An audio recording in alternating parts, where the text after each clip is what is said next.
नमस्कार दोस्तों।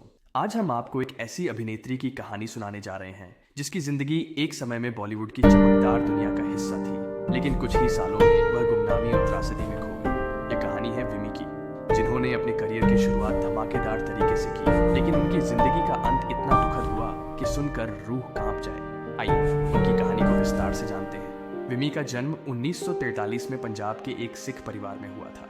उनका बचपन साधारण था, लेकिन उनकी आवाज़ और खूबसूरती ने उन्हें हमेशा खास बना दिया। उन्होंने मुंबई के प्रतिष्ठित सोफिया कॉलेज से मनोविज्ञान में स्नातक किया।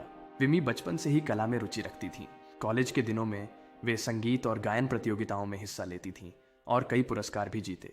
विमी ने कम उम्र में कोलकाता के एक बड़े बिजनेसमैन शिव अग्रवाल से शादी की।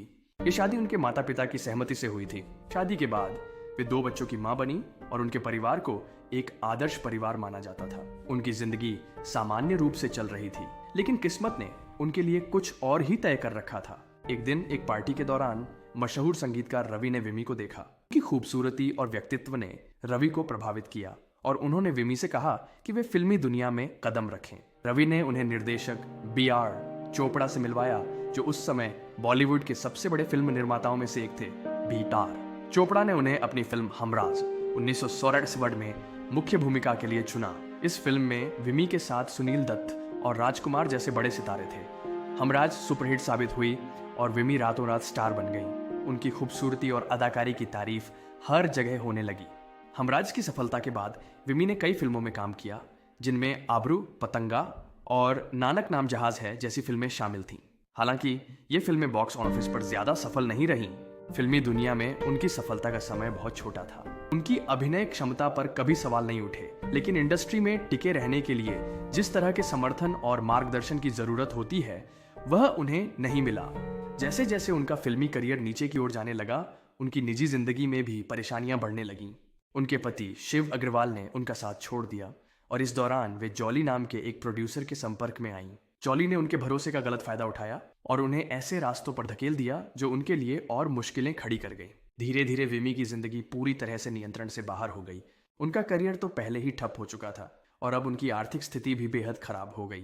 फिल्मी दुनिया से दूरी बढ़ने के साथ ही उनके पास काम की संभावनाएं खत्म हो गईं। इस कठिन समय में वे मानसिक और शारीरिक रूप से कमजोर होती चली गईं। उनकी सेहत पर भी इसका गहरा असर पड़ा और वे गंभीर बीमारियों की चपेट में आ गईं। स्थिति इतनी खराब हो गई कि उनके लिए अपने रोजमर्रा के जीवन की जरूरतों को पूरा करना भी चुनौती बन गया। उनका स्वास्थ्य लगातार बिगड़ता गया और उनका लिवर पूरी तरह खराब हो चुका था। 1977 में विमी की हालत इतनी खराब हो गई कि उन्हें मुंबई के नानावटी अस्पताल के जनरल वार्ड में भर्ती कराया गया। वहां उनका इलाज तो हुआ, लेकिन वे इतनी कमजोर हो चुकी थीं कि बच नहीं सकी। 22 अगस्त 1970 को मात्र 34 साल की उम्र में उन्होंने इस दुनिया को अलविदा कह दिया। उनके अंतिम संस्कार का दृश्य आज भी लोगों को झकझोर देता है। उनके पास इतने पैसे भी नहीं थे कि उनकी डेड बॉडी को एम्बुलेंस से श्मशान घाट ले जाया जा सके। उनका शव एक ठेले पर ले जाया गया। विमी की जिंदगी इस बात का प्रमाण है कि फिल्मी दुनिया की चमक धमक के पीछे कई बार अंधेरा छिपा होता है। उन्होंने अपनी मेहनत से सफलता पाई, लेकिन सही मार्गदर्शन और समर्थन की कमी ने उनकी जिंदगी को बर्बाद कर दिया। दोस्तों, विमी की यह दुखद कहानी हमें सिखाती है कि सफलता पाने के बाद उसे संभालना कितना महत्वपूर्ण होता है। रिश्तों और आदतों का हमारे जीवन पर कितना गहरा प्रभाव पड़ता है, यह भी हमें उनकी कहानी से सीखना है। धन्यवाद दोस्तों। अगर आपको यह कहानी पसंद आई और इससे कुछ सीखने को मिला तो कृपया इस वीडियो को लाइक करें और अपने दोस्तों के साथ शेयर करें। मिलेंगे